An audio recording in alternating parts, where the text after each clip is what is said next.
Se você fosse ver o Saara do espaço neste momento, em vez de um deserto estéril, teria uma visão surpreendente. Terra seca salpicada com alguns lagos e rios no Marrocos e na Argélia. Tudo graças a algumas chuvas fortes no início de setembro de 2024. Não se trata de oásis, é apenas o Saara voltando às configurações de fábrica. Acredite ou não, há algumas eras, um dos maiores desertos da Terra era na verdade um paraíso exuberante, cheio de vegetação. Vamos ver primeiro como o Saara se transformou em um deserto. Durante a última era glacial, a Terra era muito mais fria e grandes camadas de gelo cobriam grande parte da superfície. Naquela época, o Saara era significativamente maior do que hoje e em nosso planeta havia menos florestas tropicais e as temperaturas mais frias mudaram a forma como a chuva era distribuída nos trópicos. Normalmente, o ar quente sobe nos trópicos, o que ajuda a gerar chuva. Como era mais frio durante a Idade do Gelo, esse sistema ficou bagunçado e menos chuva caiu em algumas áreas. Isso causou condições mais secas e desérticas em locais que normalmente são mais úmidos. Havia também muita poeira no Saara, o que os cientistas encontraram em antigos sedimentos oceânicos. Mas há cerca de 12.500 anos, algo surpreendente aconteceu. Os níveis de poeira diminuíram muito. Isso significou que o deserto ficou muito mais úmido, o que é um sinal de que o clima esquentou repentinamente por um tempo antes de esfriar novamente. Depois de 12.500 anos atrás, o Saara se tornou um lugar muito mais verde, como uma savana, porque um padrão climático chamado de Zona de Convergência Intertropical, de fato um nome bem sugestivo, se deslocou para o norte durante o verão. Esse período úmido teve seu auge há cerca de 4.000 anos, quando as temperaturas eram um pouco mais quentes do que hoje. Naquela época, caía mais chuva nas terras altas da Etiópia, o que fazia com que o rio Nilo transportasse mais sedimentos. Entretanto, houve outra grande mudança chamada de Evento Heinrich, que fez com que a zona de convergência intertropical se deslocasse para o sul. Isso fez com que as regiões do Saara e da Arábia secassem rapidamente. Por essa razão, o rio Nilo teve muito menos inundações entre 2700 e 2100 a.C. Resumindo, o Saara passou por ciclos úmidos e secos devido a mudanças no clima e nos padrões meteorológicos ao longo de milhares de anos. Até recentemente, conhecíamos o local em sua área seca, mas em setembro de 2024, um ciclone incomum passou por lá. Ele atingiu Marrocos, a Argélia, a Tunísia e a Líbia e encheu esses lagos e rios secos. As imagens de satélite da NASA de antes e depois das chuvas são impressionantes. É como se o Saara tivesse passado por uma transformação. Algumas áreas do norte da África receberam até 20 centímetros de chuva. Para fins de comparação, Seattle recebe cerca de 1 metro por ano, apenas 5 vezes do que o Saara recebeu. Digo apenas por um simples motivo. Seattle tem a reputação de ser bastante chuvosa, enquanto o Saara não. A parte complicada é que esses 20 centímetros, basicamente toda a cota anual para essa área, caíram em questão de instantes. Portanto, de certa forma, pode ter parecido mais chuvoso no Saara do que em Seattle. As montanhas canalizaram a água para lagos efêmeros no norte da Argélia, que recentemente se expandiram para mais de 180 km² e atingiram profundidades de mais de 2,10 metros. E isso é água suficiente para sustentá-lo por um ano. Então, o que são exatamente esses lagos efêmeros? São bacias que se enchem por um curto período de tempo a cada ano, mas podem ficar secas por vários anos se a chuva não colaborar. Às vezes, a água flui para eles de uma pequena área circundante, ou pode ser apenas a boa e velha chuva. Agora surge uma grande pergunta: como esses lagos existem em primeiro lugar? Em geral, eles se formam porque há excesso de água retida na superfície. Mas o solo do Saara é incrivelmente seco. Ele não deveria agir como uma esponja?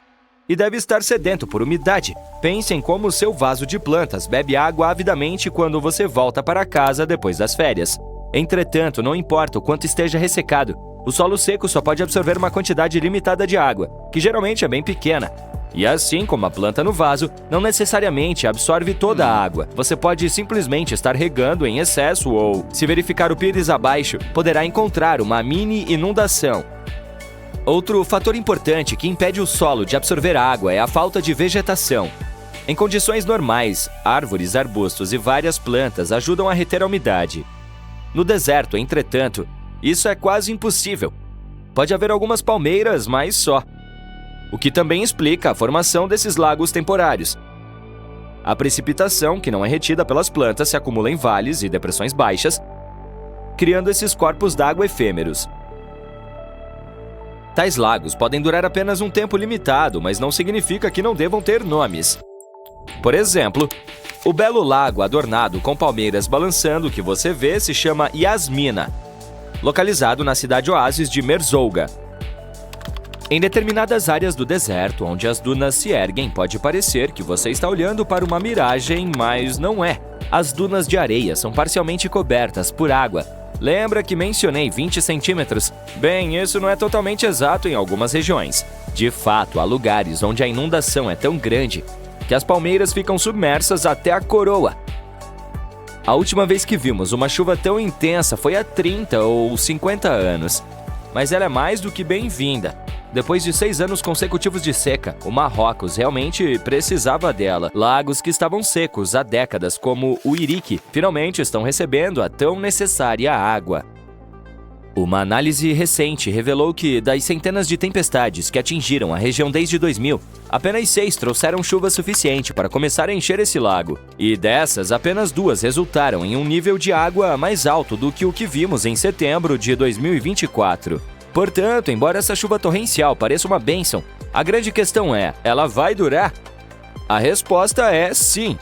Quando o ar úmido próximo ao Equador encontra o ar quente e seco do norte, o deserto do Saara tende a receber mais chuva. Os cientistas afirmam que essa zona de colisão está se deslocando mais para o norte à medida que o planeta se aquece, e isso está ocorrendo e, portanto, é provável que continue a se deslocar nessa direção nas próximas décadas.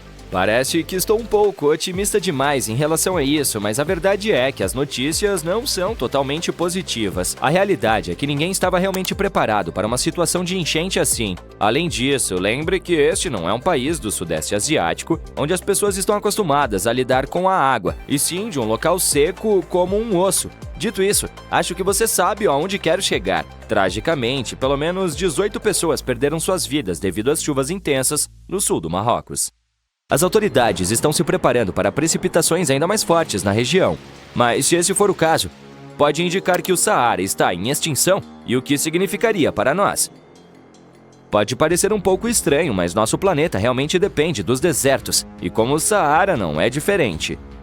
À primeira vista, ele talvez pareça um deserto estéril e nada digno de nota, mas esses locais desempenham um papel crucial em nosso ecossistema. Eles atuam como os principais pontos de armazenamento de carbono e são considerados sumidouros líquidos desse elemento, sendo que somente o Saara detém cerca de 1 trilhão de toneladas métricas dele. Na luta contra as mudanças climáticas, esses desertos existentes são como um amortecedor, ajudando a manter as temperaturas dentro de níveis aceitáveis. Sim, são muito quentes, mas funcionam como o ar-condicionado do mundo. Além disso, suas areias são uma fonte inesperada de nutrientes para áreas exuberantes, como as florestas tropicais. Acredite ou não, os cientistas descobriram que as partículas de areia do Saara ajudam a nutrir a floresta amazônica. Elas atravessam o Oceano Atlântico, acompanhando os ventos até a América do Sul, onde enriquecem o solo da bacia amazônica. Sem o Saara, os especialistas acreditam que a floresta amazônica poderia sofrer um sério colapso.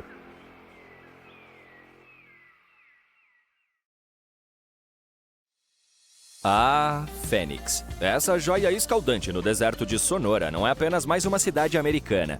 É mais como um forno gigante onde você pode dar uma festa, desde que não se esqueça do gelo. Sério, se você estiver aqui no verão, prepare-se para o calor. Estamos falando de temperaturas que regularmente ultrapassam 38 graus Celsius. E em 2024, Phoenix atingiu 43 graus 55 vezes durante o verão, igualando o recorde estabelecido no ano anterior. Agora, eu entendo se você não for fã do clima quente, mas aparentemente, muitas pessoas adoram viver em uma sauna.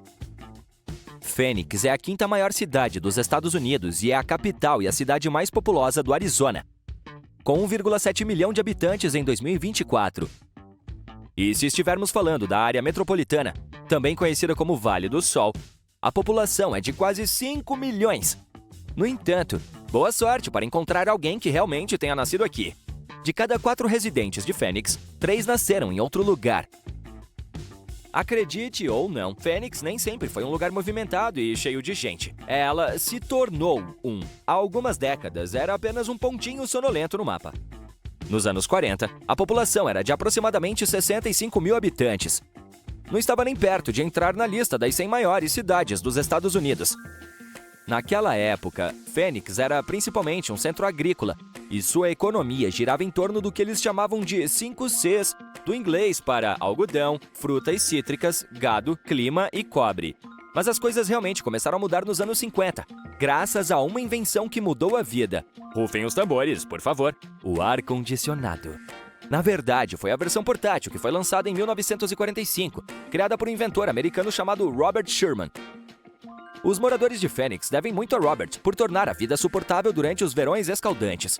Antes do ar-condicionado, as pessoas em Phoenix literalmente levavam suas camas para fora e construíam varandas para dormir. Elas protegiam esse tipo de espaço ao ar livre com cortinas de luz ou algum tipo de rede, para manter a poeira e os insetos afastados. Divertido. De qualquer forma, a questão é que o ar-condicionado teve um papel importante em tornar Phoenix um lugar mais fácil de se viver. Dos anos 40 para cá, essa cidade do Arizona se transformou de uma cidadezinha empoeirada para uma selva urbana em expansão, e ainda uma das 10 áreas metropolitanas que mais crescem nos Estados Unidos. A melhor parte é que parece que isso não vai mudar tão cedo, já que essa metrópole de 1.344 km² é cercada por um deserto ondulante com muito espaço para continuar crescendo até onde a vista alcança. Então, quem está largando tudo para se mudar para Phoenix? Bem, os californianos são os maiores fãs da cidade. De acordo com uma pesquisa recente, 1/3 de todos os novos locatários que se mudam para Phoenix vêm de Los Angeles. Ok, essa pesquisa pode não ser a mais confiável, já que se aplica apenas aos clientes da fonte, mas está de acordo com os dados do US Census Bureau de 2019, que diz que 70 mil californianos se mudaram para o Arizona no ano anterior. A conexão entre Phoenix e Los Angeles é tão forte que algumas pessoas até chamam Phoenix de a próxima Los Angeles. É preciso dar crédito a Phoenix por capitalizar sua proximidade com o sul da Califórnia. A cidade oferece impostos mais baixos, menos regulamentações e custos de vida mais baixos, o que a torna um imã para empresas, especialmente nos setores de alta tecnologia e serviços. Então, nos anos 90, Phoenix era considerada uma geradora ininterrupta de empregos. Nos últimos anos, vimos o número de empregos só aumentar e a taxa de desemprego caiu quase pela metade, passando de 6,3 em janeiro de 2014 para 3,4 no mesmo mês em 2024. Agora, quando se trata dos problemas das grandes cidades, não se pode deixar de falar sobre o trânsito. Mas aqui está outro motivo pelo qual Phoenix é uma cidade dos sonhos. Ela não chega nem perto das 119 horas por ano que as pessoas passam paradas no trânsito em lugares como Los Angeles. Em Phoenix, é mais tipo 61 horas, uma diferença enorme, não é? E não vamos nem começar a falar sobre o dinheiro que as pessoas desperdiçam paradas no trânsito. Em Los Angeles, os motoristas gastam cerca de $2.440 em gasolina por ano. Em Phoenix, eles consomem 25 galões de combustível, o que acaba custando cerca de $952. Sim, isso ainda é muito dinheiro, mas comparado a Los Angeles, vamos lá, é uma barganha.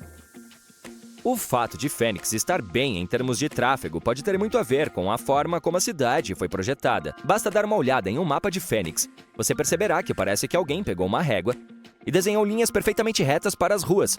Isso ocorre porque a cidade foi projetada em um sistema de grade. Essa configuração facilita muito a locomoção, especialmente em comparação com cidades cheias de curvas confusas, inversões de marcha e ruas de mão única. Isso simplesmente simplifica as coisas, seja você um morador local ou um turista. Além disso, Phoenix tem ruas largas e suaves. A maioria das cidades tem uma via principal e um monte de ruas estreitas que não suportam tráfego intenso. Mas Phoenix tem ruas largas em toda parte.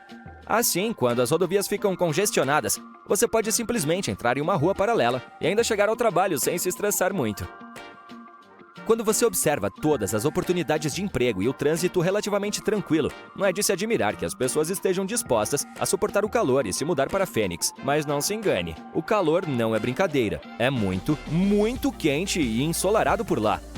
Estamos falando de 300 dias de sol em média, ou mais de 85% de horas de luz do dia por ano. Mas, mais uma vez, Phoenix tirou o melhor proveito disso. E todo esse sol constante transformou Phoenix em uma das principais cidades de energia solar do país. Agora você deve estar se perguntando, uma cidade no meio do deserto com quase nada de chuva, será que eles têm água suficiente? Bem, eles têm. Phoenix tem sua situação hídrica muito bem resolvida. graças a várias fontes. Quero dizer, eles não dependem apenas da chuva, o que é bom porque você sabe como é a vida no deserto. A maior parte da água vem do norte e do leste do vale, onde a neve derrete das montanhas e flui para reservatórios gigantes, armazenando-a para os anos de seca. Mas a maior parte da água de Phoenix vem do Salt River Project, que traz água dos rios Salt e Verde por meio de canais e tubulações. Tem também o Central Arizona Project, que transporta a água do rio Colorado. Eles ainda obtêm um pouco de água de poços subterrâneos. E Phoenix não quer desperdiçar uma gota sequer. Então, eles são inteligentes em relação à reciclagem, reutilizando a água tratada para manter os parques verdes e até mesmo recarregando seus lençóis freáticos. Como Phoenix tem céu ensolarado quase todos os dias do ano, é normal que as pessoas fiquem um pouco mal-humoradas quando chove. Mas o fato é que Phoenix sempre tem uma surpresa na manga, mesmo quando se trata de tempo ruim. Quando chove no deserto, os habitantes locais são brindados com um cheiro terroso único. Isso se deve ao arbusto creosoto, uma planta do deserto que libera uma fragrância incrível quando a chuva a atinge. As pessoas o descrevem como o cheiro da chuva, e isso, sinceramente, é um daqueles aromas frescos e limpos que fazem você esquecer que está no deserto por um segundo. E se você nunca parou para pensar por que Phoenix tem esse nome? Bem, ela se baseia na famosa lenda do pássaro Fênix que renasce das cinzas. Agora, depois de conhecer todas as coisas especiais sobre essa cidade e sua capacidade única de transformar desafios em vantagens, podemos dizer que o nome não poderia ter sido melhor escolhido. Algo empolgante e meio inesperado surgiu entre as rochas do Vale de Ica, no Peru. Os ossos de uma baleia realmente antiga, que viveu há quase 40 milhões de anos. No início, ninguém ficou realmente impressionado porque os ossos encontrados eram grandes e de formato estranho. Então as pessoas pensavam que estavam olhando para pedras gigantes. Assim, isso também é legal, mas as coisas ficaram muito melhores quando eles perceberam que aqueles eram os restos de um animal antigo muito grande que vagava ao longo da costa do antigo Peru. Além disso, provavelmente era a criatura mais pesada que já existiu. Desculpe, baleia azul, eu sei que você se esforçou muito para chegar ao topo. O comprimento de mais de 30 metros e o peso de mais de 200 toneladas lhe deram o status de maior animal do nosso planeta. Mas parece que você já tem o título há tempo suficiente. É hora de passá-lo para o nosso próximo candidato. E esse é realmente gigantesco. Essa fera do oceano era provavelmente menor do que a baleia azul, mas mais pesada, com um peso que poderia estar entre 93 toneladas e 370 toneladas. Se estiver mais próximo do número mais alto, isso fará do Peruchetus o maior animal que já viveu na Terra. E parece que seu peso era o resultado de seus ossos extremamente grossos e densos. Você pode ver esses ossos hoje em dia nos peixes-boi ou em algumas outras baleias primitivas. Os ossos densos são uma ótima ferramenta para esses mamíferos marinhos. Essa característica os torna pesados e permite que permaneçam submersos a maior parte do tempo. Mas, ao mesmo tempo, se seu corpo fosse muito pesado, eles acabariam afundando o tempo todo e gastariam muita energia para voltar à superfície. Portanto, para evitar afundar, os mamíferos marinhos precisam ter tecidos mais leves em quantidade suficiente, como músculos e gordura, para ajudá-los a flutuar na água sem gastar muita energia. Os cientistas não tinham o esqueleto completo, o que torna difícil dizer o tamanho do animal, mas eles usaram a proporção entre os ossos pesados e os tecidos mais leves de outros mamíferos marinhos para estimar o peso total dessa antiga baleia gigante. Os especialistas encontraram esses fósseis há cerca de 13 anos e passaram a década seguinte liberando a baleia da rocha. Sua anatomia e idade mostraram que essa baleia era prima do Basilosaurus, uma baleia que tinha um focinho longo cheio de dentes afiados e um corpo esguio semelhante ao de uma enguia. Mesmo que o Peruchetus não fosse maior do que a baleia azul, ele ainda era um gigante que dominava as profundezas do oceano. Ao contrário das baleias modernas, existe a possibilidade de que esse antigo indivíduo fosse um predador que gostava de ir atrás de presas maiores. E isso também muda a forma como vemos a história das baleias. Os cientistas costumavam pensar que essas criaturas magníficas se tornaram realmente grandes há cerca de 5 milhões de anos, quando começaram a comer muitas criaturas pequenas. Mas aqui está a prova de que as baleias gigantes já existiam antes disso. Mas ainda não está claro como essa baleia conseguiu encontrar alimento suficiente para sustentar seu enorme corpo. Além disso, ainda é difícil dizer o que exatamente essa criatura antiga tinha em seu cardápio. Como era muito grande e não era um nadador muito rápido, é possível que tenha procurado alimento em águas rasas. Então, provavelmente comia crustáceos, moluscos ou outros pequenos animais escondidos na areia. Uma teoria diz que ele era um necrófago, o que basicamente significa que ele comia os restos de tudo que aparecia em seu caminho. Não é tão incomum encontrar animais marinhos em desertos. De qualquer forma, muitas dessas regiões costumavam ser cobertas por água. O Saara, na África, é um exemplo perfeito. Há cerca de 50 a 100 milhões de anos, não era um deserto seco, mas um corpo de água salgada rasa chamado Trans-Saharan Seaway. A terra não é mais úmida ali, é claro, mas as pessoas que viviam naquela área sabiam disso porque costumavam encontrar conchas antigas no deserto. O mar tinha cerca de 50 metros de profundidade, o que parece suficiente para um bom mergulho. Alguns diriam que essa área parecia a Porto Rico moderno, com muito sol e águas rasas. As florestas de mangue eram comuns, bem como o fundo do mar coberto de moluscos, como caracóis e moluscos. O sedimento marinho que foi deixado para trás depois que o mar secou está cheio de fósseis diferentes, e os animais que viviam naquele antigo mundo subaquático não pareciam amigáveis. Além disso, eles eram muito maiores do que seus parentes dos tempos modernos, de modo que um ser humano de tamanho normal acabaria sendo um lanche e não uma refeição completa. Normalmente, quando os animais vivem em pequenas ilhas, eles podem se tornar muito maiores do que seus parentes do continente. Isso é algo que chamamos de gigantismo insular, e acontece porque há mais recursos ou menos predadores nas ilhas. Talvez a mesma coisa tenha acontecido no Trans-Saharan Seaway. Embora não fosse uma ilha de fato, a água se movia para dentro e para fora, o que criava pequenos bolsões de água. E as condições específicas nesses bolsões podem ter ajudado os animais a crescerem mais. Portanto, estamos falando de cobras marinhas gigantes, bagres e peixes que não existem mais hoje. Um deles tinha mandíbulas incrivelmente fortes, e o animal as usava para comer coisas duras e até mesmo esmagar conchas. Seus dentes mostram que eles eram predadores ferozes dos quais outros animais tinham todos os motivos para ter medo. Eles passaram por algumas mudanças no que diz respeito à dieta, semelhante à de alguns tipos de piranhas, e a competição para chegar ao topo da cadeia alimentar não era brincadeira. Não quando havia predadores tão grandes como tubarões, crocodilos e antigos parentes dos elefantes. O Saara passou por diferentes fases. Se você pudesse usar uma máquina do tempo e dar uma olhada no maior deserto quente da Terra, como ele era há cerca de 6.000 anos, não teria de enfrentar a areia e o calor. Você teria um passeio agradável por um lugar verde e bastante exuberante. No passado, as pessoas que viviam nessa área não deixaram desenhos nas paredes das cavernas que mostravam camelos, dunas de areia e escorpiões. Todas essas coisas que você veria no Saara de hoje. Em vez disso, eles desenhavam crocodilos. Essa é uma evidência adicional de que o Saara costumava ter muita água e plantas, o suficiente para sustentar esses animais grandes e assustadores. Há cerca de 3 bilhões de anos, a Terra pode ter sido coberta principalmente por água. Hoje ela ocupa cerca de 71% de sua superfície. Mas parece que nosso planeta costumava ser um gigantesco mundo oceânico, sem continentes, apenas algumas ilhas espalhadas. Os cientistas estudaram rochas especiais na Austrália Ocidental que se formaram em um local nas profundezas do oceano chamado de Sistema de Ventilação Hidrotermal.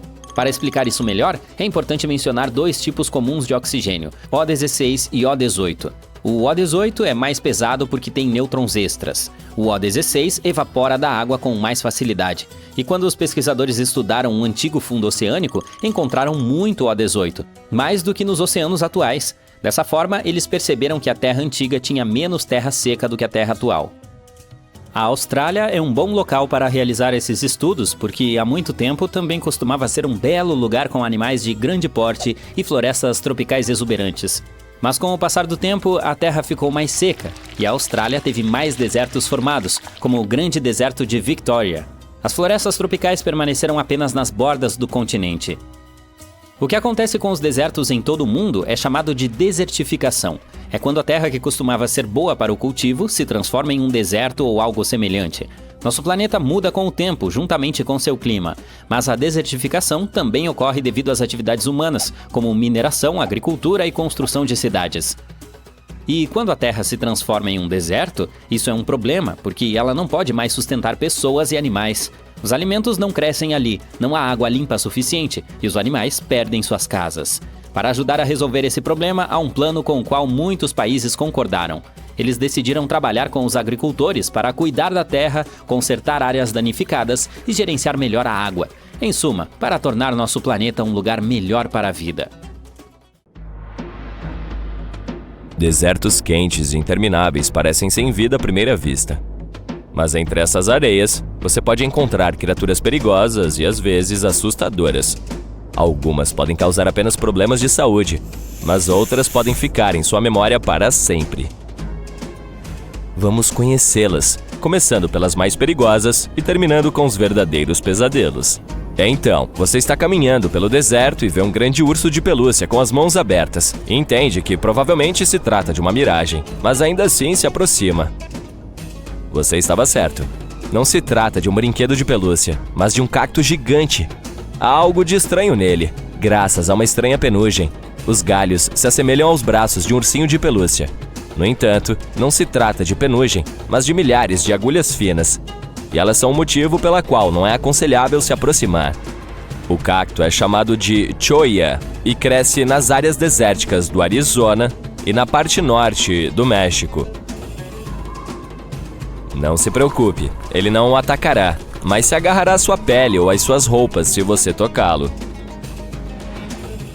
Esse casaco de pele cria sombra e protege o cacto dos animais e do calor.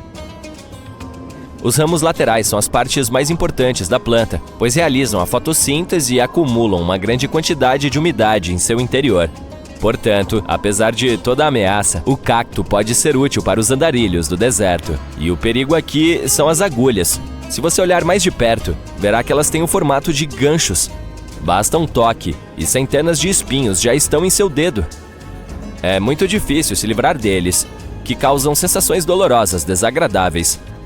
Mas a coisa mais legal sobre essa planta é a maneira como ela se reproduz. Se clona em um novo local. Quando os animais e as pessoas passam e a tocam, ela libera um pequeno pedaço de si mesma junto com as agulhas. Assim que esse pedaço é jogado no chão, ele cria raízes e começa a crescer.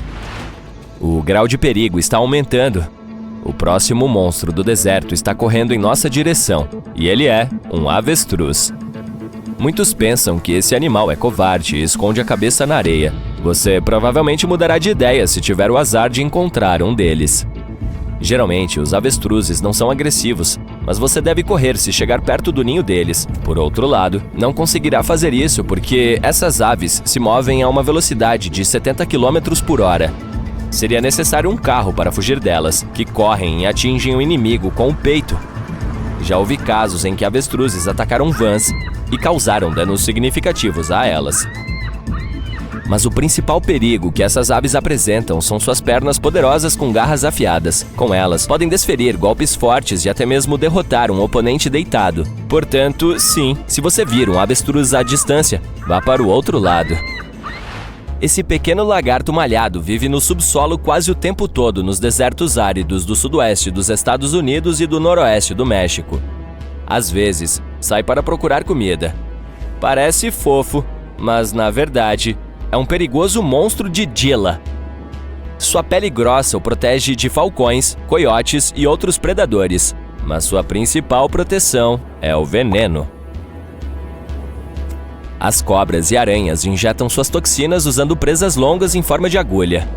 O monstro de Gila se agarra e mastiga a vítima para espalhar o veneno.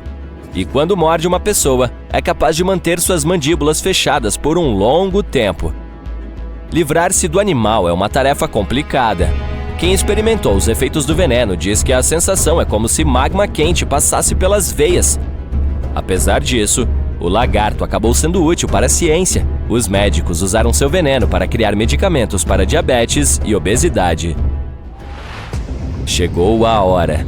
Agora você está prestes a conhecer uma das criaturas mais assustadoras que vivem no deserto. Fique quieto e ouça o silêncio. Fique parado. Não há ninguém por perto. De repente, você escuta um sibilo vindo de baixo. Abaixe a cabeça e veja. Uma grande aranha amarela do tamanho de uma palma humana, com mandíbulas fortes e pernas longas, esconde-se na sombra de seu corpo. Horrorizado, você foge desse monstro, mas ele corre em seu encalço. Não é fácil fazer isso nessa situação, mas tente se acalmar. A criatura não está interessada em você, ela quer apenas sua sombra para se esconder do sol escaldante. De qualquer forma, é melhor não tocar nela. As mandíbulas poderosas da aranha-camelo podem causar sensações desagradáveis, para dizer o mínimo. E a propósito, esse bicho não é realmente uma aranha. Sim, pertence à classe dos aracnídeos, mas é uma espécie separada, Solifugae. Ela gosta de morder. É destemida e bastante agressiva. Se alimenta de insetos, lagartos, roedores e pequenos pássaros. E também pode se mover a uma velocidade de 15 km por hora. Para seu pequeno tamanho, isso é muito rápido. Você precisa ser um atleta profissional para fugir dela. Na maioria das vezes, é possível encontrar aranhas-camelo nos desertos do Oriente Médio, mas elas também vivem no México e no sudoeste dos Estados Unidos. Essas corredoras são noturnas e tentam evitar o sol durante o dia. Por isso estão sempre atrás de sombra. A propósito, receberam esse nome porque geralmente se escondem nas sombras dos camelos. E elas não aparecem só durante o dia, também vão querer ir atrás de você à noite, especialmente se fizer uma fogueira. Essas aranhas sempre correm para a luz na esperança de comer alguma coisa. Algumas espécies emitem um som sibilante para afugentar inimigos. Agora, vamos nos acalmar por um segundo e deixar o deserto quente. Vamos para os trópicos úmidos da Tanzânia. Sob a casca das árvores, folhas caídas e em cavernas escuras, você pode encontrar uma das criaturas mais aterrorizantes da Terra, um escorpião chicote sem cauda. Imagine um grande escorpião sem cauda, com um corpo achatado que parece ter sido pressionado por algo. Ele é semelhante às aranhas, mas não tem glândulas de veneno e não pode tecer uma teia. Esse monstro é silencioso e rápido, mas o mais assustador são suas duas garras dianteiras, 2 vezes mais longas que o próprio corpo. Qualquer presa que ele capturar jamais conseguirá escapar. A vida em uma caverna escura prejudicou sua visão, por isso o escorpião chicote tenta evitar a luz do sol. Durante a muda, ele sobe até o teto e lentamente sai de sua pele velha. Imagine direcionar sua lanterna para lá e ver pequenos casulos dos quais saem aranhas pálidas com pernas excessivamente longas. Se você realmente o encontrar, fique calmo e se afaste lentamente o máximo possível. Tenha cuidado. O escorpião achatado pode rastejar por baixo de suas roupas em um segundo e mordê-lo na barriga. E essa não é a pior parte. Ok, isso é uma piada. Esse bonitão é uma das criaturas mais tímidas e inofensivas entre as aranhas e os escorpiões. Ele tem medo de você e nunca atacará. É considerado um animal bonito por muita gente, que o mantém em terrários de vidro. Se quiser ter um desses de estimação, é preciso muito cuidado para que não fuja. Se isso acontecer, será muito difícil pegá-lo novamente. Em questão de instantes, ele pode entrar debaixo de sua cama ou passar por frestas no chão. Em seguida, irá para o apartamento do vizinho por meio de um sistema de ventilação e assustará as pessoas. Ok, que tal mais um escorpião? Este não é tão assustador quanto as outras criaturas deste vídeo, mas é o escorpião mais venenoso dos Estados Unidos. Esse é o Arizona Bark. O problema é que você pode vê-lo no deserto, em sua casa ou no quintal. Esse perigoso animal peçonhento rasteja para dentro dos cômodos e frequentemente pica as pessoas. Uma única vez é suficiente para causar dor, semelhante a uma picada de abelha. Mas quem tem alergia pode sofrer paralisia, problemas respiratórios e outros problemas de saúde. Ufa, este verão está esquentando como nunca. Estamos nos sentindo como marshmallows assados em uma grelha escaldante. Sim, o mundo está ficando mais quente, mas algumas regiões sempre lutaram contra as altas temperaturas. Acontece que as pessoas também tinham algumas invenções para se manterem frescas nos tempos antigos. Algumas delas ainda estão funcionando, mesmo 3.000 anos depois. Vamos dar uma olhada em como as pessoas se salvaram do calor ao longo da história. Então, coloque um cubo de gelo em sua bebida refrescante e prepare-se para ouvir como as pessoas sobreviviam ao calor. Por falar em cubos de gelo, você sabia que os persas criaram um sistema de armazenamento de gelo? Nos desertos da antiga Pérsia, as pessoas tiveram uma ideia fora do comum sobre como evitar que seus alimentos se transformassem em uma bagunça derretida. Esses persas engenhosos se depararam com um tanque de física que lhes permitiu criar gelo no meio do deserto. Eles chamaram essas estruturas de yakchals, que basicamente significa poços de gelo. Esses poços de gelo não eram refrigeradores comuns, eram como geladeiras subterrâneas secretas. Por fora pareciam estruturas de tijolos de barro em forma de cúpula, mas por dentro era um mundo totalmente diferente. Esses poços de gelo tinham um sistema de resfriamento por evaporação que funcionava como mágica. À noite, quando o deserto esfriava, os persas usavam o efeito de resfriamento radiativo.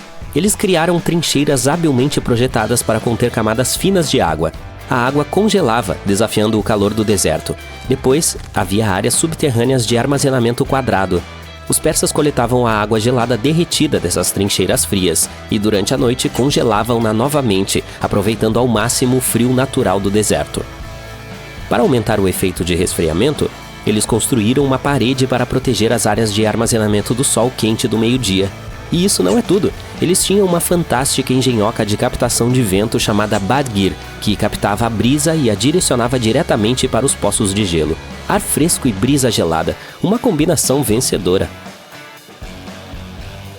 Eles tinham até canais de água intrincados chamados qanats para levar água das montanhas próximas para os poços de gelo e para as casas. Com o passar do tempo, esses yakshals desapareceram da história e a tecnologia moderna foi tomando conta. Mas há boas notícias também. Algumas pessoas incríveis no Irã estão restaurando esses antigos refrigeradores. Portanto, se algum dia você estiver no deserto, não se esqueça de visitar esses lugares maravilhosos e testemunhar em primeira mão a genialidade dos antigos persas. Agora quero me concentrar mais nos captadores de vento, porque eles não ajudam apenas a fazer cubos de gelo. Na verdade, eles também funcionam como um sistema de resfriamento. Antigamente, essas maravilhas arquitetônicas inteligentes estavam na moda em lugares como a Pérsia, o atual Irã, o Egito e o Oriente Médio.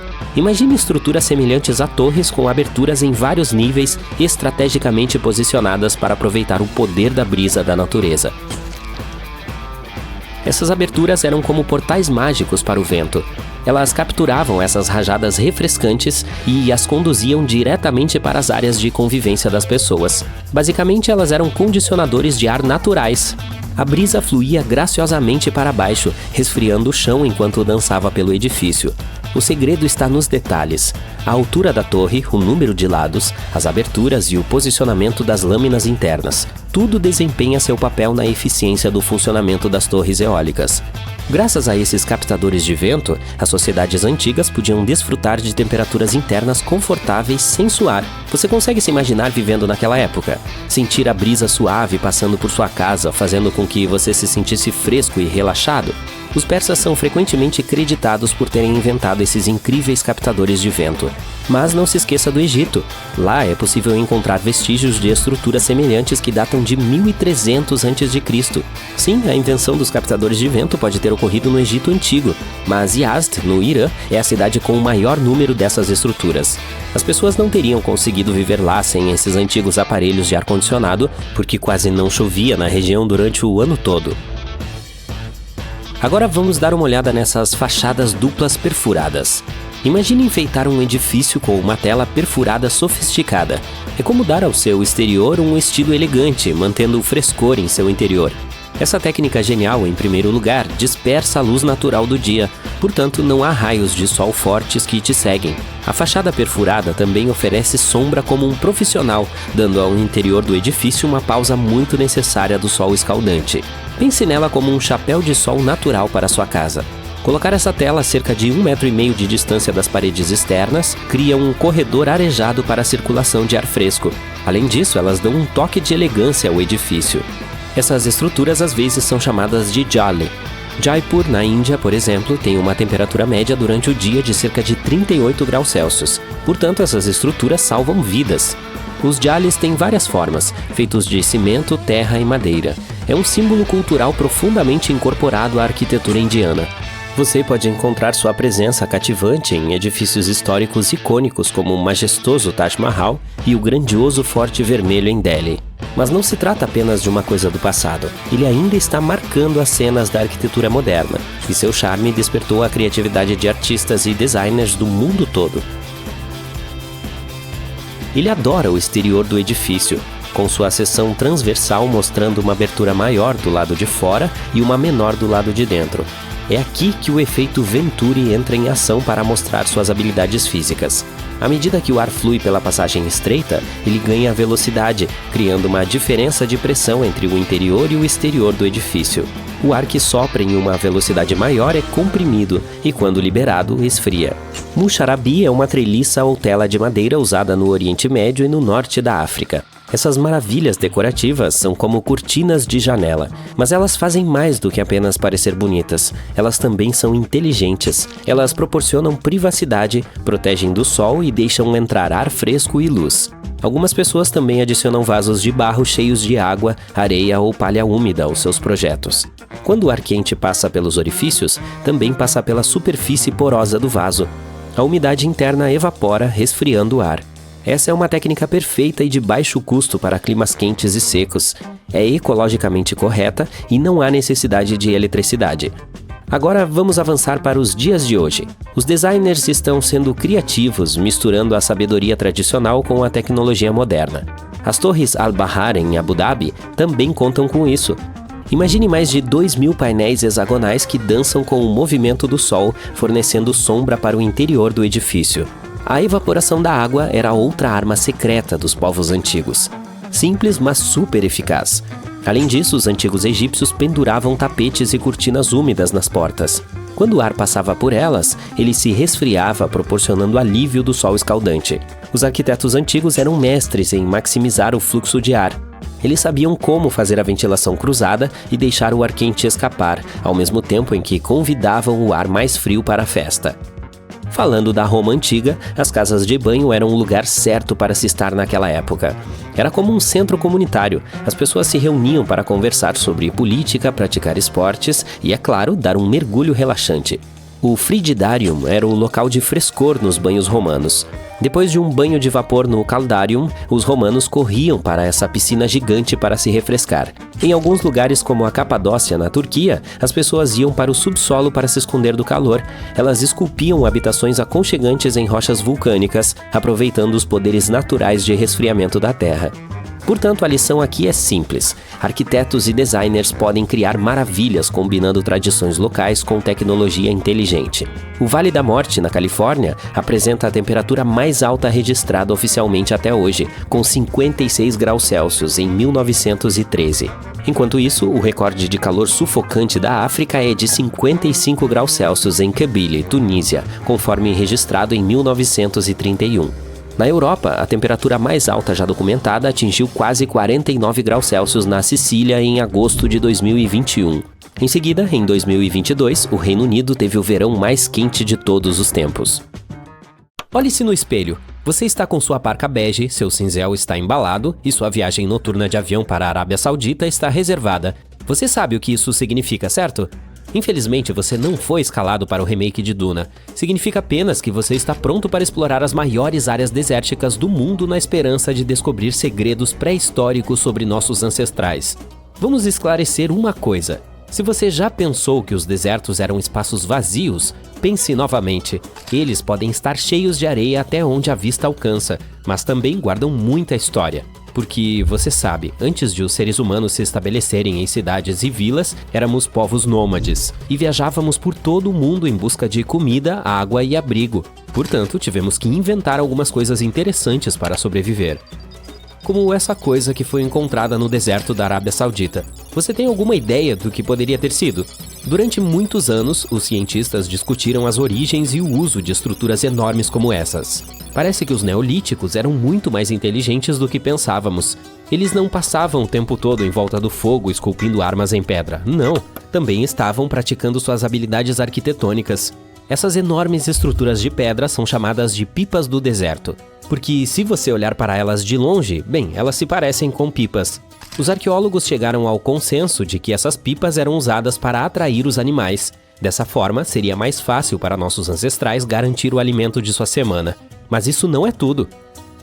Dê uma olhada nessas estruturas monolíticas aqui. Elas nos mostram que nossos ancestrais provavelmente desenharam nas rochas a planta do que iriam construir no solo, exatamente como os arquitetos modernos. As pipas do deserto podiam ter quilômetros de comprimento, então eles desenhavam um plano antes de construí-las de fato. A característica mais surpreendente de todas é que essas pipas foram construídas antes mesmo de coisas como o Stonehenge. Estamos falando de cerca de 7.000 a 9.000 anos atrás. Na última década, os cientistas conseguiram identificar mais de 6.000 pipas do deserto espalhadas pelo Oriente Médio, pela Ásia Ocidental e pela Central. Se você não acha isso enorme, tente construir algo tão grande sem a ajuda de drones. Parece uma façanha bastante difícil. E aparentemente o deserto da Arábia Saudita está repleto de coisas ainda mais incríveis. Os cientistas encontraram misteriosas estruturas de pedra que são mais antigas que as pirâmides de Gizé no Egito. Então, é claro, você mal pode esperar para dar uma olhada. Podemos concordar que carregar pedras pesadas para construir uma pirâmide sem a ajuda da tecnologia moderna parece absurdo. Como eles faziam isso? Agora, imagine voltar o relógio cerca de 2000 anos no passado e encontrar humanos que construíram estruturas gigantescas semelhantes em áreas isoladas. Dê uma olhada nos chamados mustétilos. São estruturas retangulares construídas com pedras empilhadas, encontradas em 200 mil quilômetros quadrados. Alguns arqueólogos acreditam que esses monumentos eram usados para fins ritualísticos. Talvez algum tipo de procissão em que as pessoas caminhavam de uma ponta a outra do platô. Eu adoraria. Agora vamos passar para outra área deserta. Estamos entrando na mundialmente famosa paisagem do deserto do Saara. Não é lindo? Aqui você está prestes a desvendar um mistério antigo. Algo que levou anos para os pesquisadores resolverem. Fato curioso, o deserto do Saara é o maior deserto quente do mundo. Ele se estende por mais de 3 milhões de quilômetros quadrados, o que seria como colocar 1000 Havaís um ao lado do outro. Dizemos que é o maior deserto quente porque a maior área desértica do mundo é a Antártica.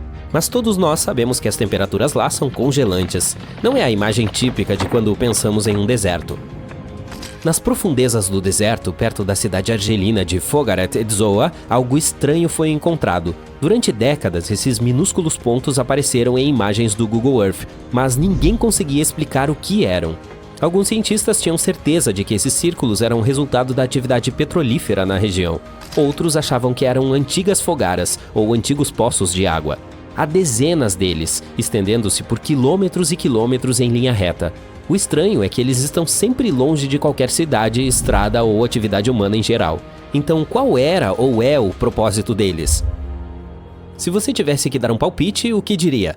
Lembra que falamos sobre como nossos ancestrais tiveram de ser criativos para sobreviver no deserto? Vamos tentar nos colocar no lugar deles por um minuto. Imagine que você é um caçador-coletor nômade que vive em uma área desértica. Você passa seus dias tomando sol quente, tentando contar todos os grãos de areia ao seu redor. Mas você também precisa comer e beber água. Mas como conseguir água em um deserto? Claro, você pode esperar encontrar um oásis a cada semana, mas parece um pouco arriscado, não é? É por isso que os povos do norte da África inventaram as chamadas fogaras. As fogaras são um sistema de irrigação de 2.500 anos. Os habitantes locais cavavam poços profundos em áreas elevadas. Poços profundos o suficiente para atingir a água subterrânea. Em seguida, eles cavavam poços paralelos a distâncias regulares. Dessa forma, a água fluía do poço principal para todos os poços e irrigava áreas inteiras. Os viajantes podiam parar nos poços e matar a sede. Eles também podiam criar gado e cuidar das plantações. Muito inteligente, não é? Por mais que esses buracos se pareçam com fogaras, um pouco de pesquisa mostrará que não são. Veja bem, esses poços foram construídos em linha e não em formato circular como os que estamos vendo agora. Então, talvez tenha algo a ver com a segunda opção. Talvez esses buracos no deserto estejam relacionados à atividade petrolífera na região? Vamos dar uma olhada nos buracos de perto e pessoalmente. No Google Earth, eles não parecem tão grandes, mas na vida real são crateras enormes. A dica para descobrir o que são está escondida sob a areia. Se você fosse um dos pesquisadores que originalmente descobriram a verdade por trás desse mistério, teria encontrado algo único na areia: dinamites velhas e latas de sardinha antigas. Juntando as peças do quebra-cabeça, os cientistas descobriram que essas latas de sardinha eram um modelo dos anos 50 e 60. Parece que equipes inteiras daquela década acamparam enquanto pesquisavam a área em busca de petróleo. E quanto às dinamites? Elas eram usadas para levantamento sísmico. Essa é uma técnica antiga usada para identificar se há petróleo e gás sob a superfície da Terra. Ainda no norte da África, você descobre outro mistério do deserto que vale a pena explorar. Perto da cidade de Tiaret, a sudoeste da capital da Argélia, encontramos 13 monumentos. Essas estruturas também são chamadas de Gedars, e sim, estou ciente de que pode soar como uma referência à Guerra nas Estrelas. Elas têm formas piramidais e, até onde os cientistas sabem, foram usadas como mausoléus para as pessoas que viviam na região. Você consegue adivinhar quem eram essas pessoas? Muito provavelmente os nômades berberes. E como estamos falando de coisas antigas, elas provavelmente foram construídas entre os séculos 4 e 7 d.C. Quando os cientistas começaram a explorar o interior desses monumentos, descobriram que eles eram bem grandes por dentro e encontraram grandes abóbadas subterrâneas, além de câmaras e corredores semelhantes a labirintos que davam acesso a mais de 20 compartimentos. Você poderia levar até 2 horas para andar por ali. E, aparentemente, nossos ancestrais também usaram as paredes para retratar imagens de animais e cenas de caça. No entanto, não há provas definitivas da finalidade desses Jedars. Isso é muito legal, não é? Tenho certeza de que o deserto do nosso mundo está repleto de muitas outras coisas misteriosas para desvendarmos. Te vejo na próxima para a gente continuar a explorar o nosso planeta. O deserto te recebe com as condições desafiadoras de ambientes inóspitos e temperaturas extremas. Alguns de nós prefeririam desertar, correr para bem longe. Pois bem, assim como cactos e camelos, as construções precisam se adaptar a essas condições. Aqui estão alguns exemplos de estruturas surpreendentes em desertos. Estas aqui, localizadas em uma cidade no deserto do Novo México, são chamadas de Earthships. Uma grande comunidade de pessoas com opiniões semelhantes vive nelas. O mais interessante ainda é que a localização dessas construções está registrada como lixeiras. Talvez seja porque todas são feitas de pneus velhos, garrafas e latas. As Earthships operam usando princípios da construção verde. Cerca de 40% de uma Earthship típica é construída com materiais naturais ou reciclados. Imagine as paredes feitas de centenas de pneus usados cheios de detritos. Depois, há camadas de janelas solares passivas do chão até o teto. Elas captam a luz do sol durante o inverno e a refletem no verão para manter as estruturas em uma temperatura ambiente razoável. Você pode ver plantas nos corredores e garrafas de vidro ou latas de alumínio colocadas nas paredes. Certamente uma casa diferenciada em muitos aspectos. Mike Reynolds é um arquiteto que percebeu os níveis alarmantes de desperdício e consumo na década de 1970. Ele projetou uma casa totalmente sustentável feita de latas naquela época. Quase 40 anos depois, se tornou aquele que reúne todos os outros adeptos das Earthships. Reynolds dirigiu um Mercedes, mas que era movido a óleo vegetal, que ele comprava em restaurantes de fast food da cidade. Uma Earthship padrão de 2 quartos e 2 banheiros custa cerca de $250 mil nessa cidade. No entanto, existem outras, como a Dobson House, que chega até $1,5 milhão. Se você fizer uma sozinho, por exemplo, com a ajuda da família e dos amigos, dá para eliminar os custos de mão de obra, o que a deixa relativamente mais barata. Vamos supor que você realmente vai construir uma. Onde pode ser? Em qualquer lugar. As Earthships atualmente se adaptam ao ar frio e seco do Canadá, bem como ao clima quente e úmido do Haiti. Esta é a casa Mirage Mirror, uma instalação ambientada no deserto do sul da Califórnia. Ela abriu em 2017 como parte de uma exposição de arte contemporânea. E é composta por espelhos. A estrutura minimalista combina com o ambiente ao seu redor. As portas, janelas e aberturas foram removidas para criar uma experiência incrível. O que há na paisagem é refletido de volta. Como isso é feito? Com superfícies espelhadas. À noite, as luzes distantes refratam-se nos espelhos. Durante o dia, o céu se transforma em bancos de nuvens. Não há cenário fixo nesta casa. Que tal uma estrutura futurista no meio do deserto? Os arquitetos projetaram uma casa conceito que combina perfeitamente com o Cybertruck de Elon Musk. Ela tem um tema pós-apocalíptico, ou seja, foi projetada para sobreviver em um cenário de desastre. A Cyberhouse tem portões de aço, janelas blindadas e paredes externas feitas de material super resistente.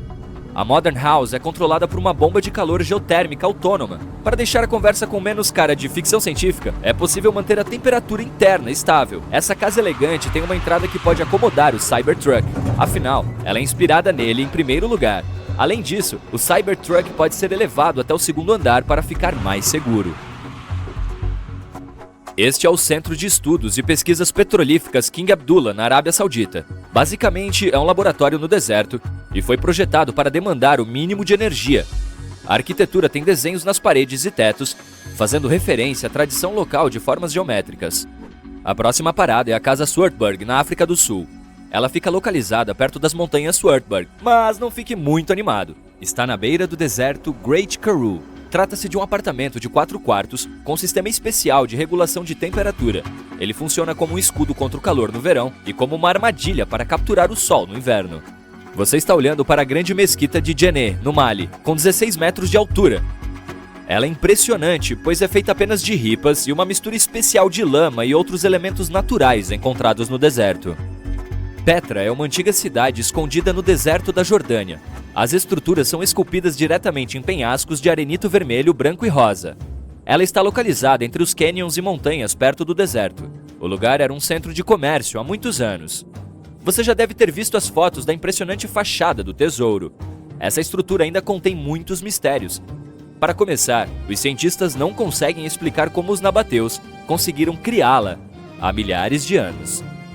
Você sabia que existe outro lugar misterioso no meio do deserto com uma estrutura parecida com Petra? Madain Saleh era como uma segunda capital do reino nabateu. Mais um segredo que eles deixaram para nós decifrarmos. O local tem mais de 100 túmulos decorados e mais de 1000 sepulturas não monumentais. Além disso, inscrições e desenhos rupestres também estão lá, novamente cercados por arenitos. Esta cabana de madeira já foi uma agência dos Correios. A estrutura fica no deserto de Tenger, na Mongólia. E é cercada por nada. A areia é a única coisa que acompanha. O prédio tem apenas 15 metros quadrados. Como você pode imaginar, ele não recebeu muitos visitantes. Estava abandonado há mais de 35 anos. Seu destino mudou um dia quando uma mulher o descobriu. A senhora Zhang e uma amiga tiveram uma ideia. Elas iriam procurar por empresas e pessoas que quisessem enviar cartas e cartões postais do correio mais solitário do mundo sem realmente visitar o local. E funcionou! A agência raramente recebe visitantes no local, mas está funcionando online. Mais de 20.000 cartas e cartões postais foram enviados dela somente em dezembro de 2021. O local fica a cerca de 10 quilômetros da estrada mais próxima. Um caminhão de correio pega as correspondências e segue pela estrada para entregá-las. Por fim, elas são enviadas para todo o mundo. O segundo destino na Arábia Saudita é o Centro de Cultura Mundial King Abdulaziz. O edifício tem um design interessante e estrutura complexa, que demorou quase uma década para ser construída. É uma torre de 98 metros de altura que se destaca por sua aparência. O Stone Matters Pavilion é uma estrutura de pedra na Palestina que abrange uma área de superfície de 60 metros quadrados.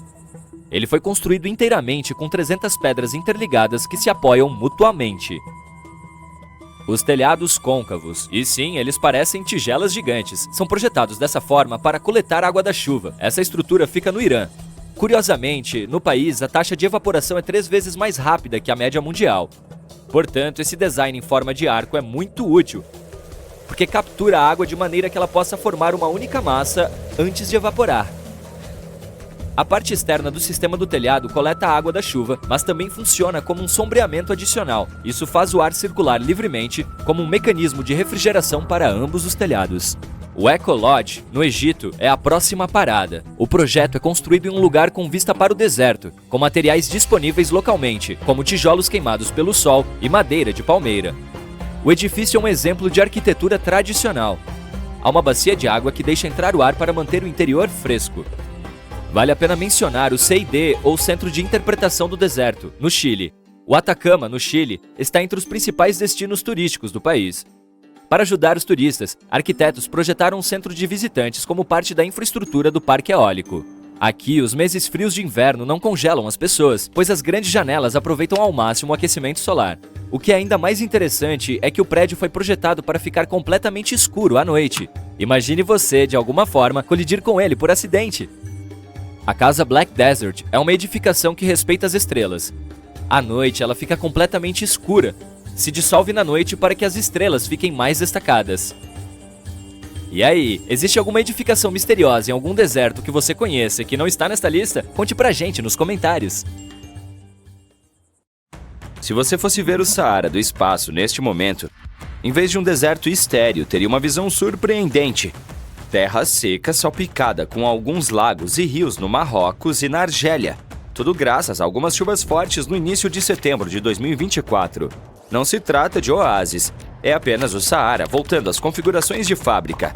Acredite ou não, há algumas eras, um dos maiores desertos da Terra era na verdade um paraíso exuberante, cheio de vegetação. Vamos ver primeiro como o Saara se transformou em um deserto. Durante a última era glacial, a Terra era muito mais fria e grandes camadas de gelo cobriam grande parte da superfície. Naquela época, o Saara era significativamente maior do que hoje e em nosso planeta havia menos florestas tropicais e as temperaturas mais frias mudaram a forma como a chuva era distribuída nos trópicos. Normalmente, o ar quente sobe nos trópicos, o que ajuda a gerar chuva.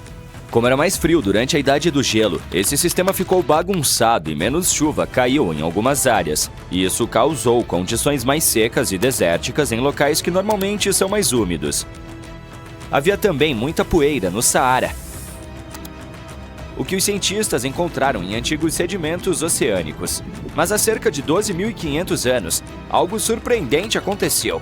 Os níveis de poeira diminuíram muito. Isso significou que o deserto ficou muito mais úmido, o que é um sinal de que o clima esquentou repentinamente por um tempo antes de esfriar novamente. Depois de 12.500 anos atrás, o Saara se tornou um lugar muito mais verde, como uma savana, porque um padrão climático chamado de Zona de Convergência Intertropical, de fato um nome bem sugestivo, se deslocou para o norte durante o verão. Esse período úmido teve seu auge há cerca de 4.000 anos, quando as temperaturas eram um pouco mais quentes do que hoje. Naquela época, caía mais chuva nas terras altas da Etiópia, o que fazia com que o rio Nilo transportasse mais sedimentos. Entretanto, houve outra grande mudança chamada de Evento Heinrich, que fez com que a zona de convergência intertropical se deslocasse para o sul. Isso fez com que as regiões do Saara e da Arábia secassem rapidamente. Por essa razão, o rio Nilo teve muito menos inundações entre 2700 e 2100 a.C.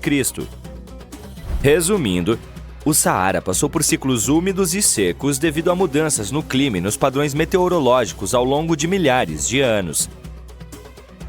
Até recentemente, conhecíamos o local em sua área seca, mas em setembro de 2024, um ciclone incomum passou por lá. Ele atingiu Marrocos, a Argélia, a Tunísia e a Líbia e encheu esses lagos e rios secos. As imagens de satélite da NASA de antes e depois das chuvas são impressionantes. É como se o Saara tivesse passado por uma transformação.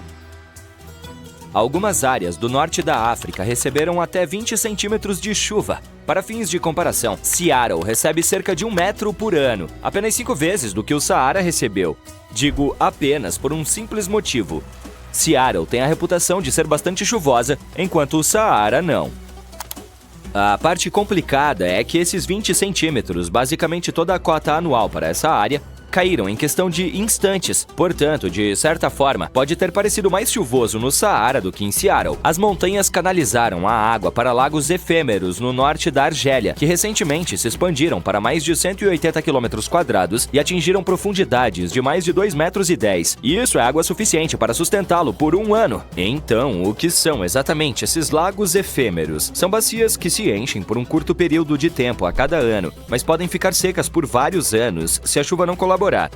Às vezes, a água flui para eles de uma pequena área circundante, ou pode ser apenas a boa e velha chuva. Agora surge uma grande pergunta: como esses lagos existem em primeiro lugar?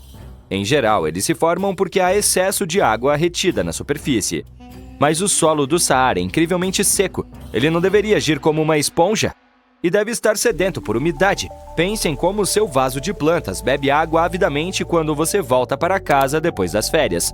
Entretanto, não importa o quanto esteja ressecado, o solo seco só pode absorver uma quantidade limitada de água, que geralmente é bem pequena.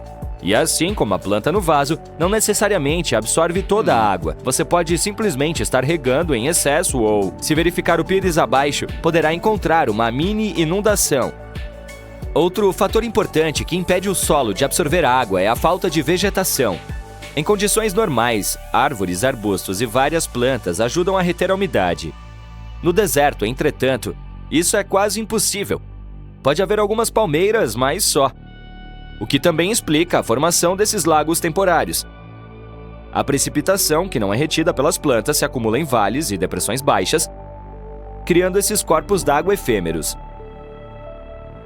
Tais lagos podem durar apenas um tempo limitado, mas não significa que não devam ter nomes.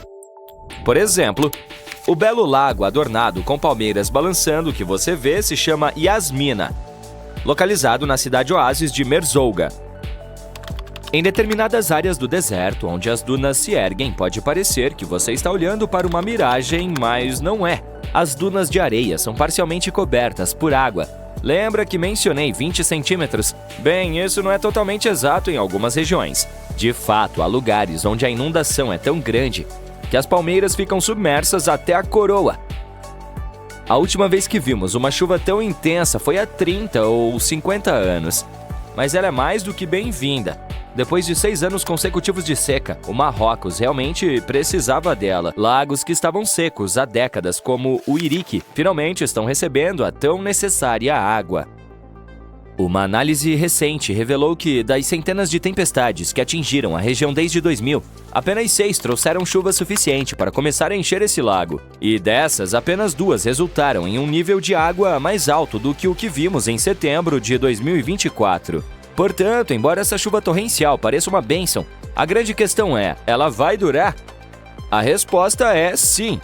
Quando o ar úmido próximo ao Equador encontra o ar quente e seco do norte, o deserto do Saara tende a receber mais chuva. Os cientistas afirmam que essa zona de colisão está se deslocando mais para o norte à medida que o planeta se aquece, e isso está ocorrendo e, portanto, é provável que continue a se deslocar nessa direção nas próximas décadas. Parece que estou um pouco otimista demais em relação a isso, mas a verdade é que as notícias não são totalmente positivas. A realidade é que ninguém estava realmente preparado para uma situação de enchente assim. Além disso, lembre que este não é um país do Sudeste Asiático, onde as pessoas estão acostumadas a lidar com a água, e sim de um local seco como um osso. Dito isso, acho que você sabe aonde quero chegar. Tragicamente, pelo menos 18 pessoas perderam suas vidas devido às chuvas intensas no sul do Marrocos. As autoridades estão se preparando para precipitações ainda mais fortes na região, mas se esse for o caso, pode indicar que o Saara está em extinção e o que significaria para nós. Pode parecer um pouco estranho, mas nosso planeta realmente depende dos desertos, e como o Saara não é diferente. À primeira vista, ele talvez pareça um deserto estéril e nada digno de nota, mas esses locais desempenham um papel crucial em nosso ecossistema. Eles atuam como os principais pontos de armazenamento de carbono e são considerados sumidouros líquidos desse elemento, sendo que somente o Saara detém cerca de 1 trilhão de toneladas métricas dele. Na luta contra as mudanças climáticas, esses desertos existentes são como um amortecedor, ajudando a manter as temperaturas dentro de níveis aceitáveis. Sim, são muito quentes, mas funcionam como o ar-condicionado do mundo.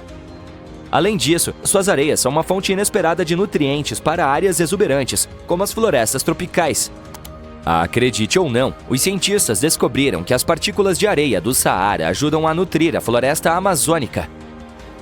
Elas atravessam o Oceano Atlântico, acompanhando os ventos até a América do Sul, onde enriquecem o solo da bacia amazônica. Sem o Saara, os especialistas acreditam que a floresta amazônica poderia sofrer um sério colapso.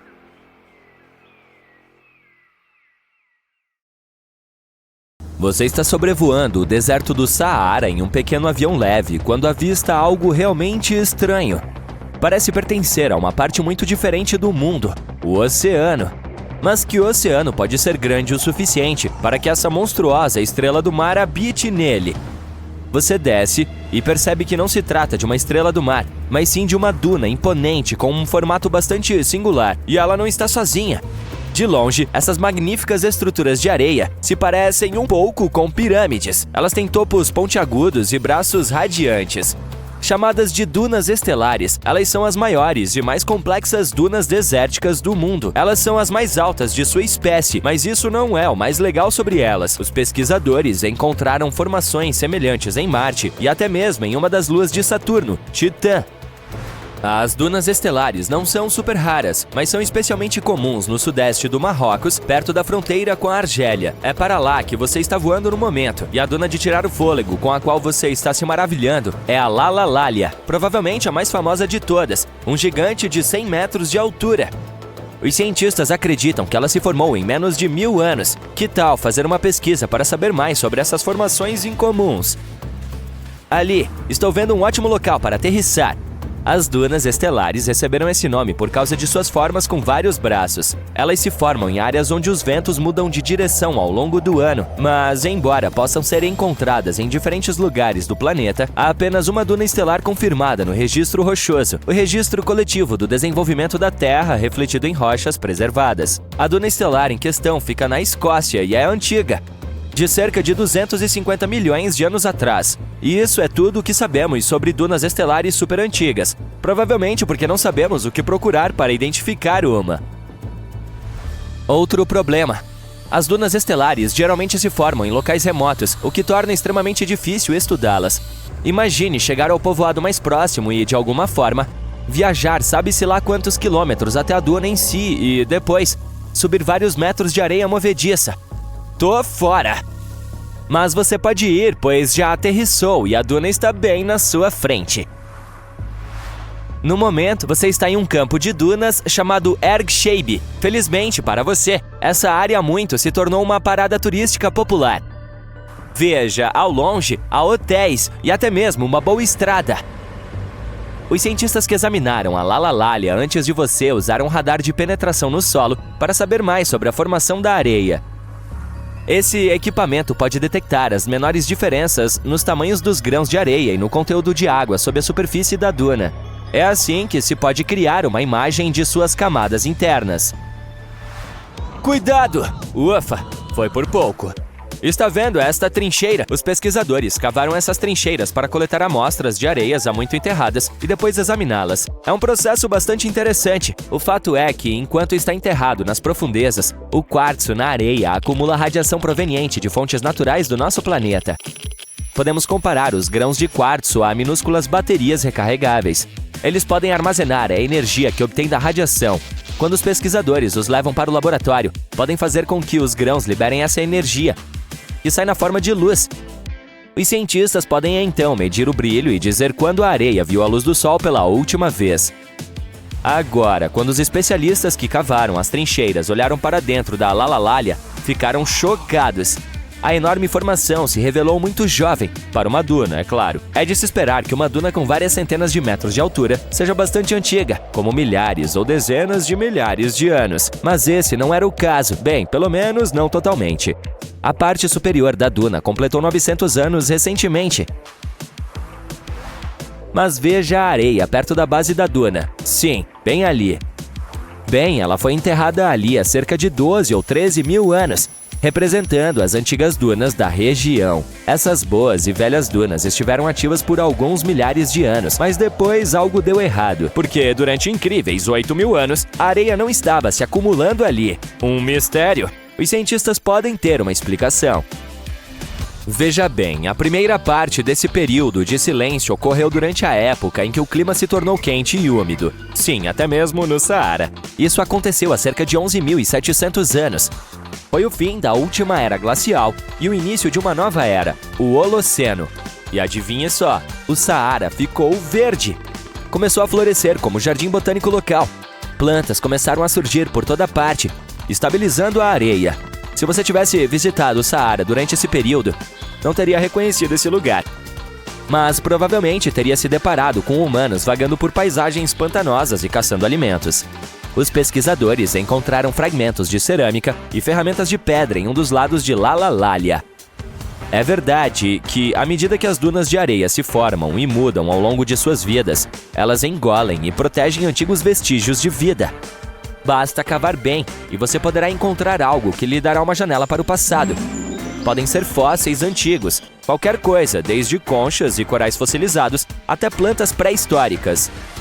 Eles podem oferecer informações preciosas sobre a história do nosso planeta e dos seres vivos que habitavam determinadas regiões. Agora, pode ser um choque, mas no deserto do Saara, os cientistas descobriram répteis marinhos bem preservados e peixes fossilizados dentro das camadas dessas antigas dunas de areia. Esses são os restos mortais da época em que o Saara era coberto por mar há milhões de anos. De qualquer forma, é hora de deixar esse antigo paraíso se quiser sobreviver. Há 4.000 anos, o período úmido chegou ao fim e o Saara secou novamente. É interessante notar que nossa duna não começou a se formar imediatamente.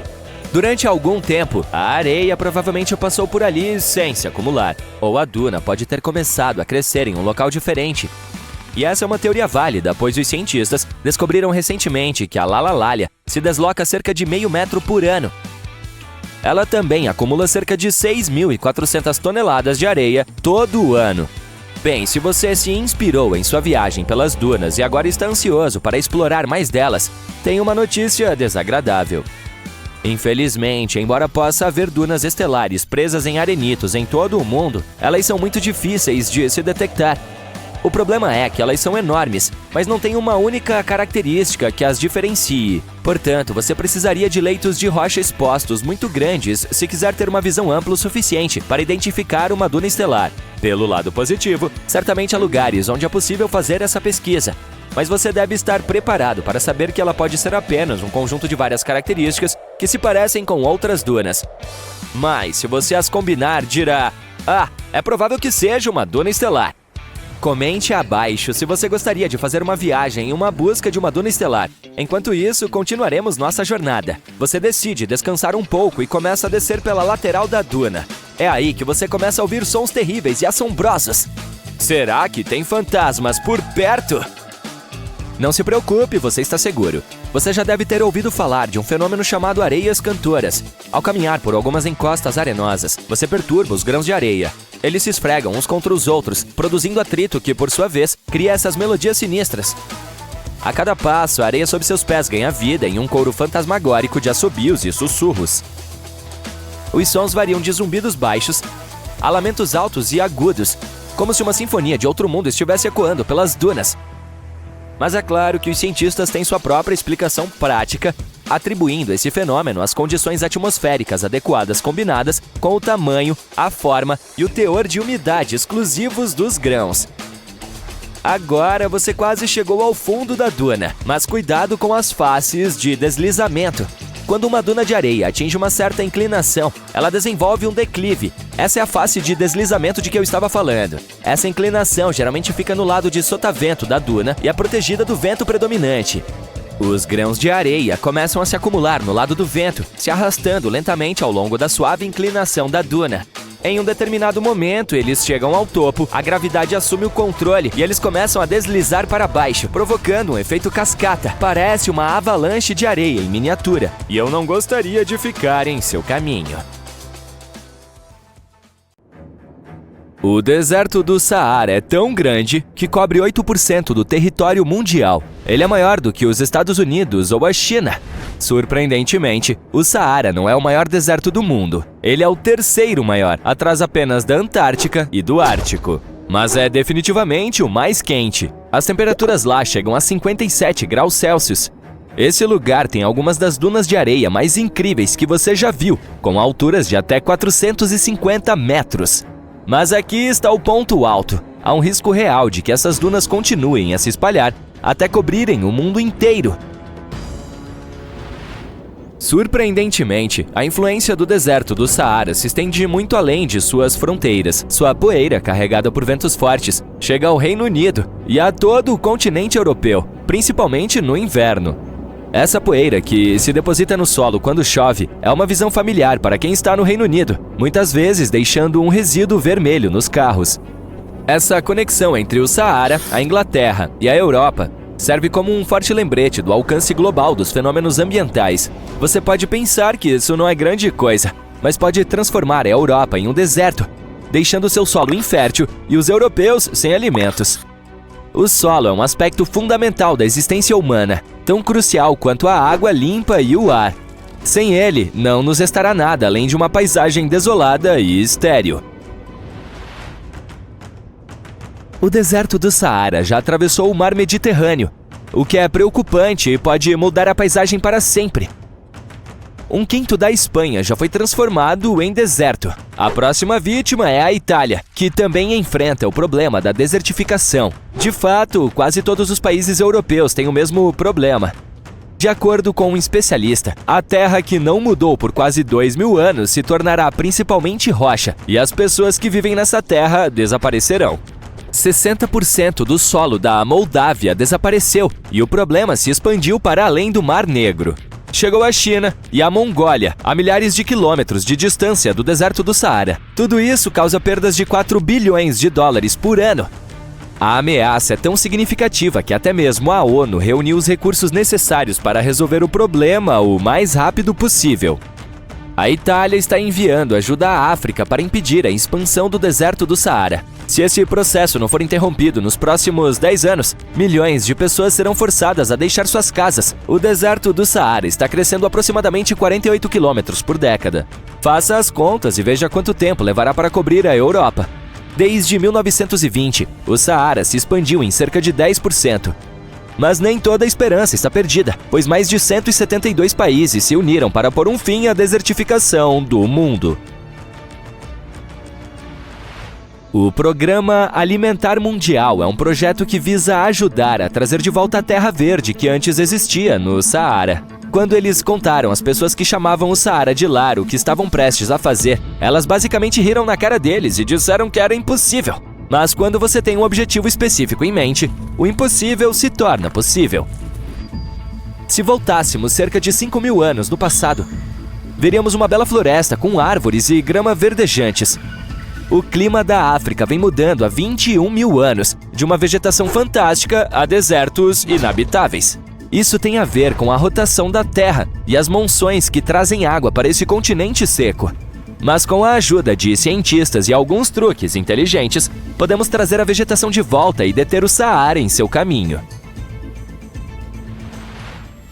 O rio Senegal serve de fronteira entre o deserto do Saara, a cidade do Senegal e a Mauritânia. Ao observar essa área do espaço, você verá como o deserto está se expandindo para o Senegal, porque a vegetação ao longo da margem do rio é quase inexistente.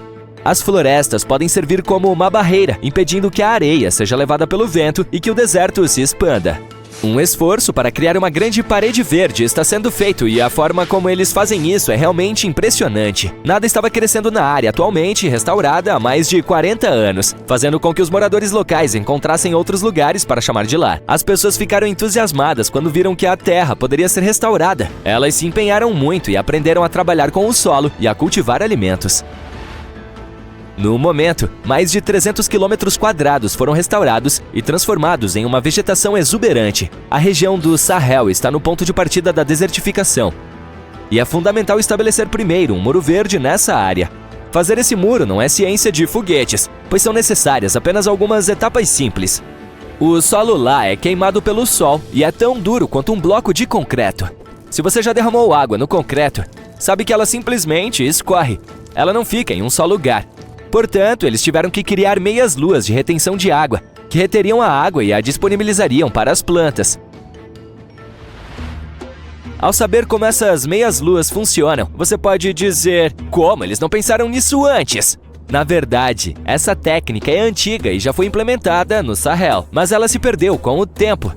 Quando a chuva cai, a água é coletada nas meias-luas que estão posicionadas um pouco abaixo do solo, abaixo das linhas de contorno. Quando você olha para um mapa topográfico, pode ver essas linhas. Elas mostram a elevação do solo e desempenham um papel fundamental no posicionamento das meias-luas. Há também uma espécie de banco no final da forma que impede que a água transborde. E, no meio, há plantas que estão felizes porque tem bastante água para se desenvolver. Além disso, é essencial cultivar plantas nativas que estão acostumadas a condições adversas, como o sorgo e o pães. Essas plantas estão sobrevivendo no local há milhares de anos e produzem uma boa quantidade de biomassa, o que significa que a terra pode ser reabilitada mais rapidamente e as pessoas terão comida mais cedo. A água que entrará nas meias-luas não se perderá. Ela penetrará no solo e completará as águas subterrâneas. Isso garantirá que o H2O do solo nunca se esgote e que as gerações futuras tenham água utilizável. Essa brilhante técnica de plantio não se limita às meias-luas. As pessoas também criam linhas e plantam vários vegetais, como tomates. Em seguida, há lugares apenas para árvores, como limões ou laranjas. Depois de um dia longo e quente, nada melhor do que uma limonada gelada feita na hora. As árvores também protegerão o solo e, com um pouco de sorte, haverá uma nova floresta no deserto do Saara. O objetivo é copiar a dinâmica da floresta. Comece com plantas pequenas e expanda gradualmente para plantas maiores que sejam mais úteis do que as pequenas. O objetivo é plantar mais de 10.000 árvores. Neste momento, muitas pessoas estão deixando o Saara após a estação chuvosa, indo para as cidades ou deixando a África por completo. Nessa época do ano, os vilarejos são como cidades fantasmas. Somente animais podem ser encontrados lá. A maioria das pessoas foi embora. Quero dizer, quem poderia culpá-los? Ninguém quer viver na areia, onde nada cresce. Felizmente, com toda essa nova tecnologia antiga que foi desenvolvida, muitas pessoas estão lenta, mas seguramente retornando às suas terras e começando a trabalhar na agricultura. O melhor de tudo é que não há invernos rigorosos, portanto as plantas crescem 12 meses por ano e as pessoas sempre podem ter comida. As pessoas estão se tornando mais sociáveis porque agora todos ficam em seus vilarejos e não viajam muito. Se esse projeto der certo, a África será salva e o mundo não se transformará em um deserto gigantesco. Ei, aposto que você não sabia que as árvores costumavam crescer no meio do deserto árido e ensolarado do Sinai, no Egito. É verdade. Se não consegue imaginar, não te culpo. Mas os arqueólogos descobriram recentemente uma avenida arborizada. Sim, uma verdadeira avenida verde, que leva a uma enorme fortaleza antiga. Não se trata de uma miragem ou de uma imaginação exagerada, embora eu tenha uma. Mas isso está virando de cabeça para baixo nossas ideias sobre a vida no deserto do Egito Antigo. Vamos voltar um pouco no tempo. O local em questão chama-se Tel Abu Saif, localizado na parte norte da Península do Sinai. Por muito tempo, ele foi conhecido como uma nota de rodapé arqueológica empoeirada, o lar de ruínas dos períodos Ptolemaico e Romano. Você sabe, a era depois que Alexandre o Grande passou pelo Egito e o Império Romano exigiu a devolução. Mas recentemente, o Ministério do Turismo e Antiguidades do Egito decidiu fazer uma nova escavação, e o que foi encontrado acabou sendo mais do que apenas um posto avançado esquecido. E estamos falando de uma fortaleza militar completa com trincheiras defensivas, estradas pavimentadas, fornos de cal, quartéis para soldados e até mesmo espaço para as famílias deles. Um monte de alojamentos no meio de um deserto não parece muito acolhedor, até que você se lembre da nossa estrela, a inesperada Avenida Verde.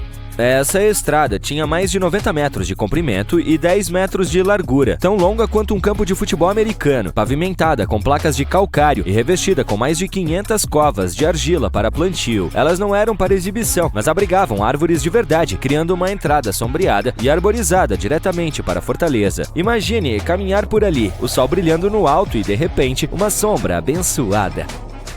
Isso não é apenas uma grande entrada, é um antigo tapete vermelho, ou talvez um tapete verde. Mas não se tratava de uma questão de atratividade. A existência de centenas de árvores em uma paisagem desértica há mais de 2000 anos nos diz algo importante. Veja bem, os egípcios ptolomaicos não eram apenas bons na construção de monumentos, eles também eram mestres no gerenciamento da água. Em um lugar onde a chuva é mais rara do que uma selfie com o faraó, de alguma forma encontraram uma maneira de cultivar fileiras de árvores. Deixe isso de lado. Para irrigar tantas árvores em um deserto, eles devem ter tido um sistema sofisticado de irrigação ou de transporte de água. Algo capaz de movê-la e distribuí-la de forma eficiente nesse clima rigoroso. Talvez tenham canalizado a água subterrânea, ou quem sabe, captado a chuva sazonal, ou então, antigos sistemas de aspersão. Ok, talvez não tão sofisticados, mas ainda assim, está claro que eles estavam à frente do tempo. A questão é a seguinte, já sabemos que os egípcios dominavam o controle da água e aproveitavam o Nilo com valas e canais para alimentar campos distantes. Portanto, a irrigação não era exatamente um mistério para este povo, que tinha as habilidades e o conhecimento. E claro, os cientistas ainda discutem como era o clima do Sinai há 2000 anos. No entanto, muitos acreditam que ele pode ter sido mais verde no passado. Afinal, dê uma olhada nessas montanhas dramáticas e paisagens rochosas, moldadas e esculpidas como se fossem pela força bruta de rios antigos. E é difícil não pensar que a água já teve um papel mais importante por lá. Além disso, os arqueólogos encontraram toneladas de evidências que mostram que os egípcios ptolomaicos cultivavam frutas, videiras e árvores em grande escala. Em outras palavras, cuidar de uma floresta em um deserto pode parecer selvagem para nós, mas e para eles? Era apenas mais uma terça-feira. E agora, essa Avenida Verde está fazendo os arqueólogos se perguntarem: e se sistemas de irrigação semelhantes fossem usados em outros lugares, digamos, para transportar as enormes pedras usadas para construir as pirâmides? Já existe uma teoria de que rios antigos ou canais feitos pelo homem ajudaram a mover essas pedras. E a descoberta de Tel Abu Saif? Bem, essa pode ser a peça que faltava no quebra-cabeça. Isso não é apenas um sonho. Naquela época, os rios eram como as rodovias, as redes de energia e os trens de carga do mundo antigo, tudo em um só lugar. Os egípcios os usavam para tudo: irrigar plantações, comercializar mercadorias, impulsionar a indústria e até mesmo mobilizar-se para a guerra. Se alguém estava fazendo algo importante, é provável que isso envolve um rio. Mas espere, a coisa fica ainda melhor. As escavações revelaram trincheiras defensivas profundas como antigos fossos, cavados a mais de 1,80 m de profundidade ao redor da fortaleza. E não eram apenas valas lamacentas, elas faziam parte de um sistema de defesa elaborado, projetado para ser preenchido ou transposto para controlar o acesso. Pense nisso como a versão do Egito Antigo de um portão de segurança retrátil sem a parte hidráulica. E enquanto as trincheiras mantinham os intrusos do lado de fora, a vida dentro da fortaleza era agitada. Lembra quando dissemos que os arqueólogos haviam encontrado unidades habitacionais militares? Acontece que os soldados poderiam ter vivido lá com suas famílias. Portanto, não se tratava apenas de um quartel, mas de uma comunidade próspera com refeições, rotinas, crianças brincando e, provavelmente, muitas fofocas antigas circulando pela mesa de jantar. Além de todo o material militar, os pesquisadores encontraram 4 enormes fornos usados para produzir cal virgem, um ingrediente essencial para a fabricação de argamassa de construção. Esses fornos são muito importantes porque sugerem que, durante o período romano posterior, Tel Abu Saif se transformou em um centro industrial. Era como o Home Depot do Antigo Egito, produzindo materiais para erguer e reparar edificações. Mas é aqui que a trama se complica. Sob tudo isso, sob as estradas, as trincheiras, os fornos, os arqueólogos acharam os cantos de uma estrutura ainda mais antiga, um edifício misterioso. Poderiam ser os restos de uma terceira fortaleza muito mais antiga, ou um cemitério antigo, ou uma cidade perdida. Ninguém sabe. Mas uma coisa é certa, essa história ainda não acabou. Sinceramente, esse pode ser o maior suspense arqueológico da década. Então, o que tudo isso significa?